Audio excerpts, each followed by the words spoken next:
यही बात मैं उस टाइम भी कर रहा था जब वेनेजुएला के राष्ट्रपति मदुरई को जबरदस्ती उठा लिया जाता है, अपहरण कर लिया जाता है और जेल में डाल दिया जाता है। उस टाइम भी मैं कर रहा था कि शास्त्र के साथ साथ शस्त्र की हमें सख्त आवश्यकता है, क्योंकि जिसकी लाठी उसकी भैंस, स्वाभाविक है।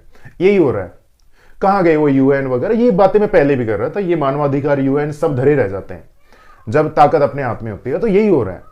अब अमेरिका का क्या मतलब है, क्या लेना देना? इसने पहले भी ईरान इराक के बीच में किया, सद्दाम हुसैन को लटका दिया, मदुरई को यहां डाल दिया जेल में लाकर, और अब खामेनी, इजराइल और ईरान का युद्ध चल रहा है, वो अपने फटे में पैर हल जा रहा है अपने आप ही। कोई सेंस ही नहीं है इसका। पर वही है, जिसकी लाठी उसकी भैंस। तो यार मैं एक बात कहना चाहता हूं, पौराणिक कथाओं के अनुसार कुछ लोग उनको केवल महाकाव्य मानते हैं, तो कुछ लोग आइडियली मानते हैं। भगवान श्री राम, भगवान श्री कृष्ण, इनकी बातें कर रहा हूं। तो जैसे भगवान श्री राम के बारे में कि माता सीता भगवान श्री राम को बड़ा ही कोमल हृदय मानती थी, कि बहुत अच्छे हैं, दयालु हैं। तो उन्होंने कई बार उनके धनुष पर सवाल भी उठाए कि आपको तो मैं ऐसा समझती थी, आप तो ये धनुष उठाते हो और ऐसे संहार करते हो।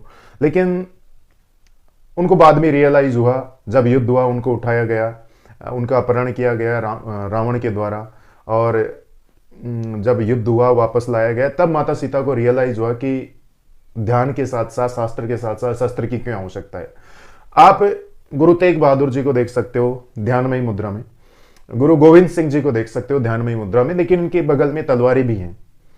मतलब इनको भी पता है कि शास्त्र अपनी जगह है, ध्यान अपनी जगह है, अध्यात्म अपनी जगह है, लेकिन शस्त्र अपनी जगह है। तो मैं पहले भी उन वीडियोज में बात कर रहा था कि इन किन प्रकार अपने को शस्त्र की, अपने को ताकत की आवश्यकता है। अगर ये देश ताकतवर होते इतने, तो अमेरिका की कोई हिम्मत नहीं होती। पंगा ले ले देखे चाइना से, पंगा लेके दिखा दे रूस से, हिम्मत ही नहीं होती भाई साहब। हमेशा अपने से कमजोर पर ही इनकी लाठियां चलती हैं। तो भ्रष्टाचारियों के खिलाफ आपको आवाज उठाते रहनी चाहिए, और देश को ताकतवर बनाने के लिए पूर्ण समर्थन एवं सहयोग देते रहना चाहिए। धन्यवाद दोस्तों, जय हिंद।